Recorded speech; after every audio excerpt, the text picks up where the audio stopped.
All right, let's dive in.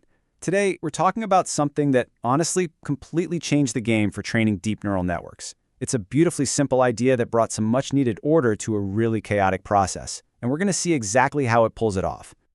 Okay, so picture this. You're working on a factory assembly line, trying to build a car. Easy enough. But now imagine the station before you keeps sending you parts that change every single minute. First, you get a 10mm bolt, then a 12, then a 9. The door panels are suddenly a different shape. It would be total chaos, right? Well, that's pretty much what a deep neural network goes through during training. And believe it or not, this total mess actually has a technical name. It's a problem that's happening deep inside the network, creating this constantly shifting, unstable landscape that the model is trying to learn on. So, the fancy term for this is internal covariate shift. Here's what it means in plain English. As your network learns, the weights in the early layers are always changing. And because they're changing, the outputs they produce, the activations, are also constantly changing. This means that the next layer in the network is getting a different distribution of data every single time. It's like trying to learn while standing on ground that's constantly moving beneath your feet. And let me tell you, this is a total nightmare when you're trying to train a model. It makes everything incredibly slow because you're forced to use these tiny, super cautious learning rates. The whole model becomes really fragile and super sensitive to how you first set up the weights. And worst of all, it dramatically ramps up the risk of the infamous, dreaded, vanishing or exploding gradient problems where your network just gives up and stops learning completely. But then, back in 2015, a paper came along that was a total game changer. It introduced a solution called batch normalization, and it was like this powerful, stabilizing force designed to tame all that internal chaos. Let's go back to that crazy assembly line. Batch normalization is basically like hiring a new quality control manager and placing one between every single station. This manager steps in, grabs all the mismatched parts coming down the line, and standardizes them.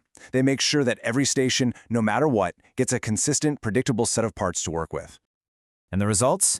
Whoa. They were immediate and just massive. Suddenly, training was way faster because we could crank up the learning rates. The network itself just became more stable, more robust.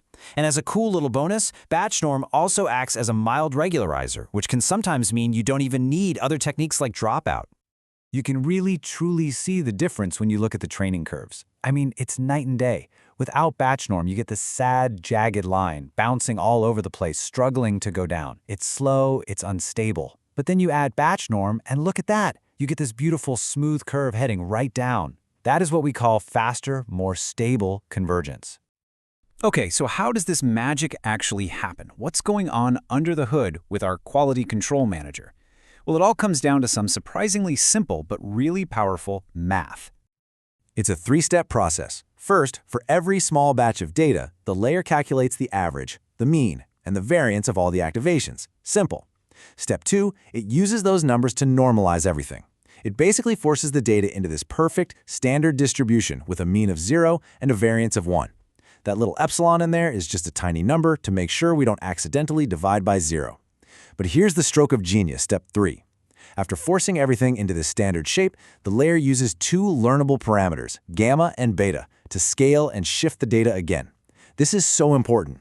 It gives the network the power to decide what the best distribution for the next layer is. It's like saying, look, we're going to force you to be stable, but we'll also give you the tools to learn to undo that if it helps you perform better. It's the best of both worlds.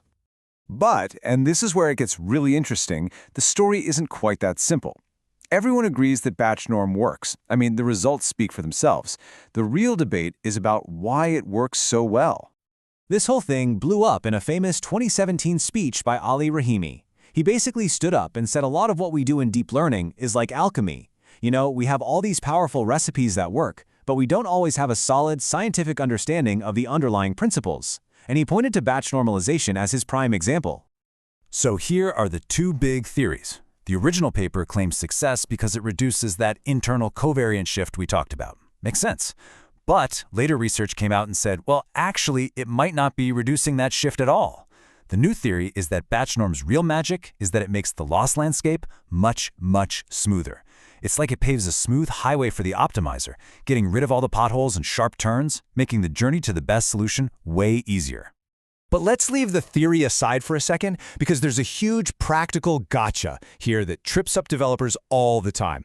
Seriously, one source I read called this single issue the root of all evil when it comes to using batch norm.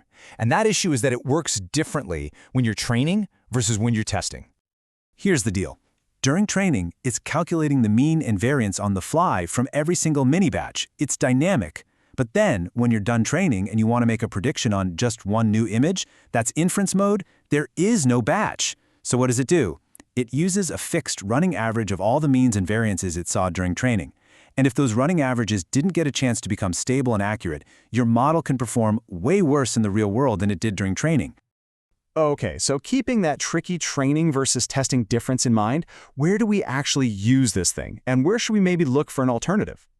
Well, batch normalization is still the king for things like convolutional neural networks, or CNNs, the workhorses of image recognition. It really shines when you have nice, large, consistent batch sizes.